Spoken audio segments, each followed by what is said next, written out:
सौरभ के साथ में कोई बड़ा पीछे लोग हैं, बड़े लोग जिनके राज ना खुल जाए, ऐसा उनके परिजनों में शक का है। इन्होंने जब्ती कुछ बताई मौके पर घर में, और अदालत में जो कैफियत रिपोर्ट आई है उसमें कुछ बता दी।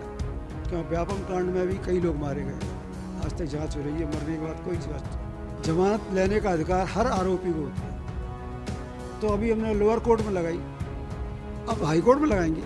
कानून से हम भाग नहीं रहे, पुलिस से हम बच नहीं रहे, हम उनकी मदद करने को सौरभ की जान को खतरा है, ऐसा उसके परिजनों ने मुझे बताया। तो सौरभ को सुरक्षा नहीं मिलेगी, अब तो राजनीतिक दल भी उसमें उसकी सुरक्षा की मांग कर रहे हैं। सौरभ शर्मा केस में हर दिन नए खुलासे हो रहे हैं और अब हमारे साथ में मौजूद हैं सौरभ शर्मा केस के जो एडवोकेट हैं राकेश पाराशर जी, उनसे बात करते हैं। सर, लगातार हर दिन नई नई चीज़ें सामने आ रही है, अब क्या आपने नया केस लगाने वाले हैं? अभी हम कानूनी रेमेडी पूरी कर रहे हैं। जमानत लेने का अधिकार हर आरोपी को होता है। तो अभी हमने लोअर कोर्ट में लगाई, अब हाई कोर्ट में लगाएंगे। अभी दस्तावेज हमको सर्टिफाइड कॉपी मिल जाएंगी, पूरी नहीं मिली है। उसके बाद हम एफआईआर पढ़ेंगे और हाई कोर्ट में जाएंगे। हाई कोर्ट नहीं, मैंने अगर हमको राहत नहीं मिलेगी तो हम सुप्रीम कोर्ट जाएंगे। कानून से हम भाग नहीं रहे, पुलिस से हम बच नहीं रहे, हम उनकी मदद करने को तैयार हैं। लेकिन जिस तरह से जो कार्रवाई की जा रही है वो न्यायालयीन प्रक्रिया का दुरुपयोग किया जा रहा है और न्यायालय को भी गुमराह किया जा रहा है।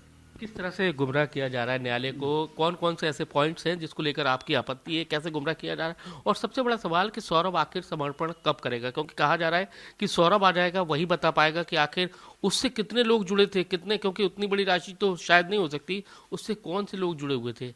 देखिए नासिर जी, सौरभ की जान को खतरा है, ऐसा उसके परिजनों ने मुझे बताया है और ये बात मैं माननीय अदालत को बता चुका हूँ कि जब तक सौरभ को सुरक्षा नहीं मिलेगी, अब तो राजनीतिक दल भी उसमें उसकी सुरक्षा की मांग कर रहे हैं, जब तक उसको सुरक्षा नहीं मिलेगी, उसको जो विश्वास नहीं हो जाएगा कि मैं सुरक्षित हूँ, तब तक उसको हाजिर करने का कोई मतलब नहीं। पुलिस कोई भी धारा लगा के अन्य धाराओं बंद कर देगी, कुछ उगलवा लेगी, कुछ लिखवा देगी। जैसा कि अभी लेटेस्ट हमको देखने को मिला कि इन्होंने जब्ती कुछ बताई मौके पर घर में, और अदालत में जो कैफियत रिपोर्ट आई है उसमें कुछ बता दी।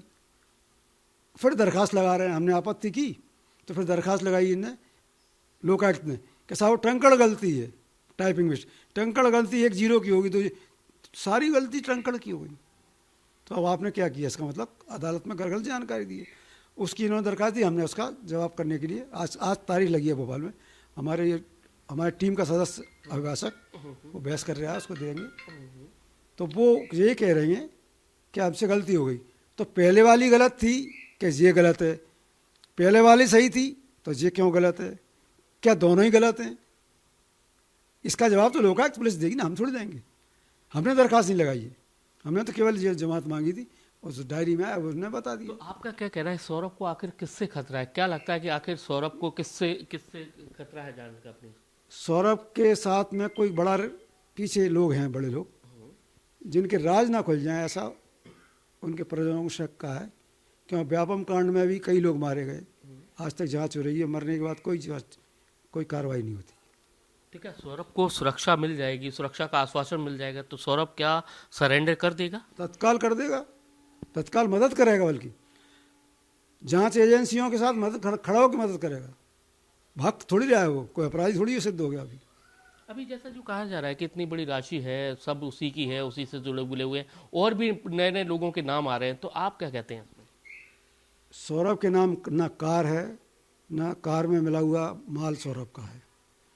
ओपन रिकवरी कहते हैं हम कानूनी भाषा में। ओपन रिकवरी किसकी क्या है, इसकी कोई जवाबदारी सौरभ की नहीं है।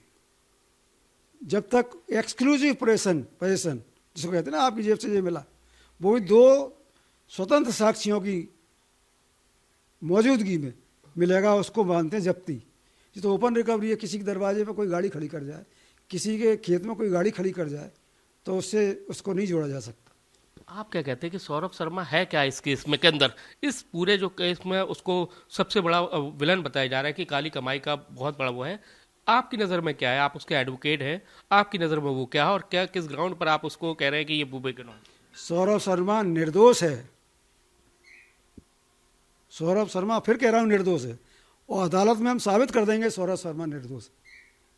ये भी साबित नहीं कर पा रहे पुलिस लोकायुक्त की कि सौरभ शर्मा आरोपी है, क्योंकि जिस मकान की इन्होंने सर्च वारंट लिया है वो सौरभ शर्मा के नाम का ही नहीं है, सर्च वारंट ही गलत लिया है। किसके नाम का? किसने किराया है, वो तो किराए पर रहता है।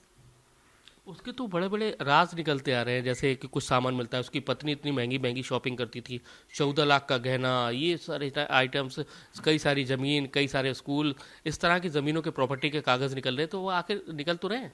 एक बहुत बड़ा उदाहरण दूं मैं आपको। एक व्यक्ति पेट्रोल बेचता था, वो हिंदुस्तान का सबसे अरबपति है, नाम लेना उचित नहीं है। किसी का बेटा 2 साल में करोड़पति बन जाए, ये तो खुशी की बात है माता पिता के लिए। किसी का बेटा 6 साल बनता है, किसी का बेटा 30 साल तक नहीं बन पाता। ये तो उसकी योग्यता है, कर्मठता है। उसने अपना बिजनेस को बढ़ाया, पिता की मृत्यु के बाद उसने अपनी प्रॉपर्टी को बढ़ाने के लिए बिजनेस किया, तो कोई अपराध थोड़ी कर दिया।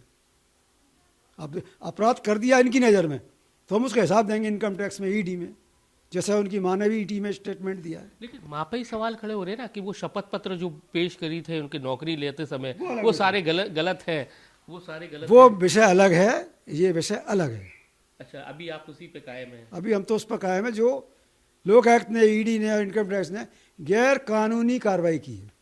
तो आप देख सकते हैं कि सौरभ शर्मा जी के वकील हैं राकेश पाराशर जी, उनका कहना है कि अगर सौरभ को संरक्षण मिलेगा, उसको जिस तरह से खतरा बताया जा रहा है, अगर सुरक्षा मिलेगी तो वो सरेंडर करने को तैयार है। अब देखना यही है कि आखिर कब तक सरकार और जो एजेंसियां हैं वो उसको संरक्षण देती हैं, जिसके बाद वो अपना सरेंडर करता है। कैमरामैन राजकुमार कुशवाहा के साथ नासिर गौरी, IBC 24 ग्वालियर।